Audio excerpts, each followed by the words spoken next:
தாவேக அரசின் சிங்கப்பெண் சிறப்பு படை திட்டம் வெறும் பெயரளவில் மட்டுமே செயல்படுவதாக தி டைம்ஸ் ஆஃப் இந்தியா ஆங்கில நாளிதழ் கடுமையாக விமர்சித்துள்ளது.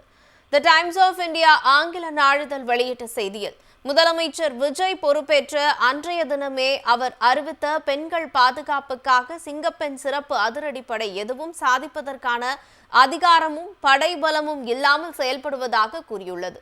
ஒரு வாரத்திற்கு பிறகு ஐஜி தலைமையில் 36 பேர் கொண்ட சிறப்பு படை உருவாக்கப்பட்டது. 37 மாவட்டங்கள் மற்றும் 9 காவல் ஆணையரகத்திற்கு வெறும் 36 பேர் கொண்ட சிறப்பு படை போதுமானதா என்று கேள்வி எழுப்பியுள்ளது. தமிழ்நாட்டில் ஏற்கனவே ஏடிஜிபி தலைமையில் பெண்கள் மற்றும் குழந்தைகளுக்கு எதிரான குற்றங்கள் தடுப்பு பிரிவு செயல்பட்டு வருவதாக கூறிய டைம்ஸ் ஆஃப் இந்தியா, இந்த பிரிவுக்கு ஐஜி, மாவட்டங்கள் மற்றும் காவல் ஆணையரகங்கள் கொண்ட கட்டமைப்பும் துணையாக இருப்பதையும் சுட்டிக்காட்டியுள்ளது.